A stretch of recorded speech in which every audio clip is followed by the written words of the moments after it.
people like the ego metrics, but what they do is they'll get me in to speak about that and they'll totally flip it on its head, and it's the whole give them what they want but then really show them what they need.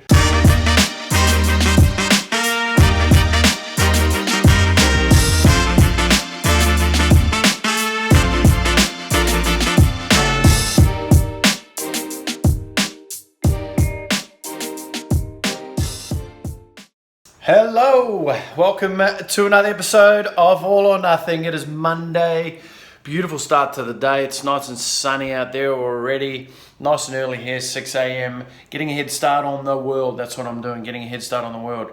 I heard someone say this a couple of years ago. The person got asked why they get up so early, and they said, I get up because I have a head start on the rest of the world, and I love that. I absolutely love that. I can get more done in the 2 hours before anyone else gets here at work than generally I do in the entire day. So off to a great head start here. Unfortunately though, my computer did just knock the power cable out, so that's delayed me. But it allowed me to jump on here and make sure I did an intro to today's vlog, or else Jake would have he would have told me off. So anyway, massive week ahead this week, massive day ahead today as well. We've got a couple of really important meetings. Got some new clients we're bringing on, keeping up with clients we have, hitting some amazing results, so we're absolutely stoked about that. So stay tuned, we've got a great episode coming up.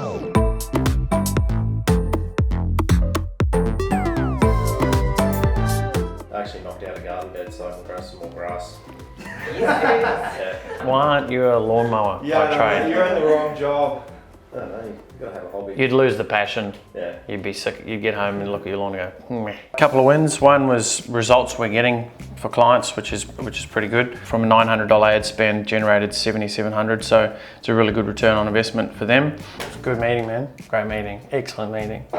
Amazing meeting. That was good. Just another reminder of big business. There's a lot of businesses out there who just aren't implementing a sound strategy or a strategy at all. They've just got people just doing things willy-nilly.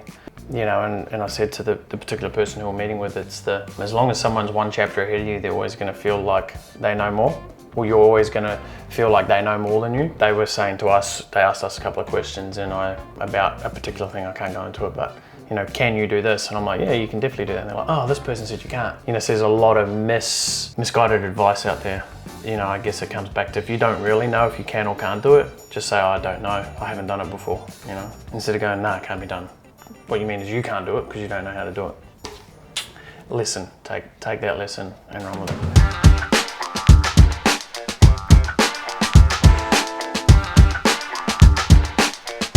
The reason why businesses don't know where they're going is they don't have a resource that they could actually trust, who has results, proven results, that they can go to and say, hey, I'm thinking about doing this. Is it a good idea or a bad idea? So what we, I guess, would become is the North Star of the digital marketing side of it for businesses, and whether they engage with us or not. And of course, we would have to, make sure the bandwidth was allocated correctly. We're not going to sit on there for hours and coach and mentor business. However, what we will do is give them the best direction or the best advice from our perspective.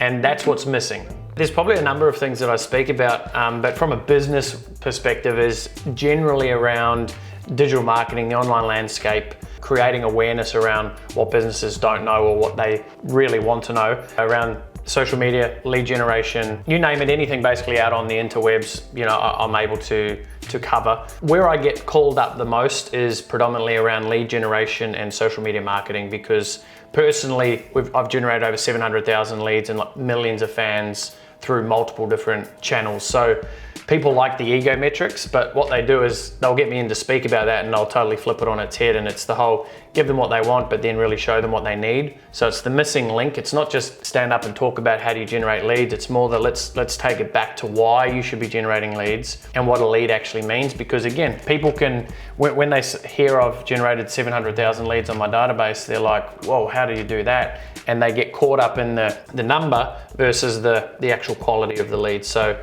it's a very holistic look at digital marketing. It's taking 50% strategy, but then adding 50% philosophy, and really having members and people in the audience walk away going, holy shit, I didn't even know that about my business. That's my end game.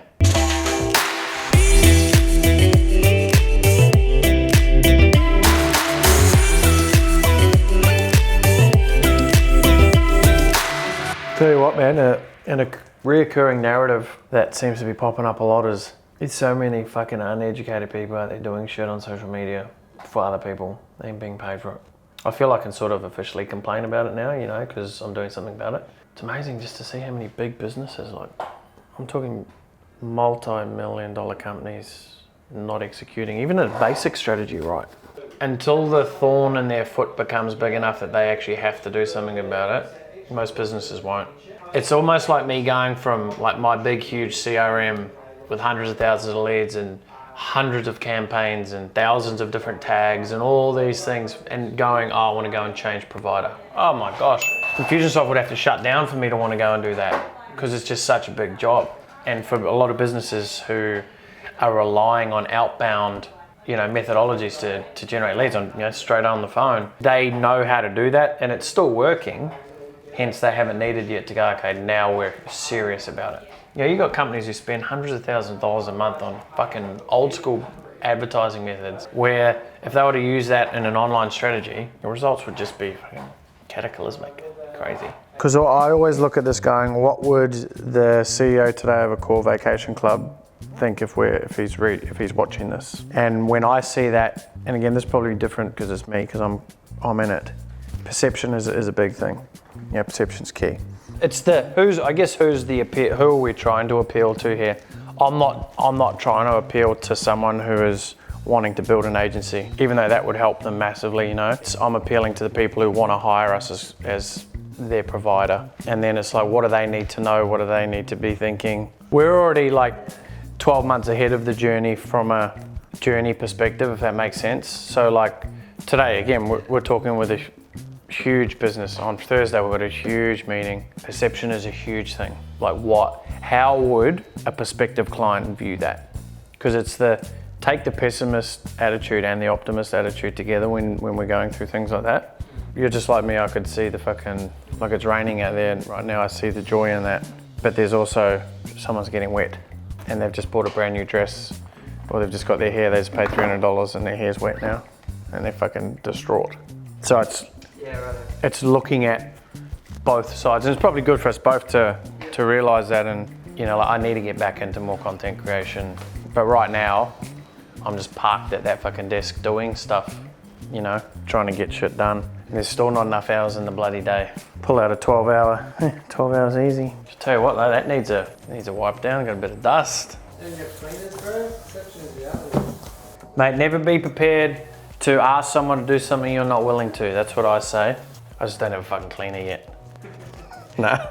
You're probably wondering, when are you gonna open this, Brett? Well, let me tell you when. I have a certain time of when I want to open it. That's it. I have a certain time. So that's why. Never be afraid to get your sleeves rolled up and your hands dirty. You're never too good to get in the trenches. Actually feel it's quite therapeutic, cleaning. I clean home all the time. It's all I'm bloody doing. I get home after a 15-hour day. I'm there on my hands and knees, scrubbing the shower, cleaning, looking after everyone. It's just what I do, man. It's just the nature of being a beast. You just got to do beastie things.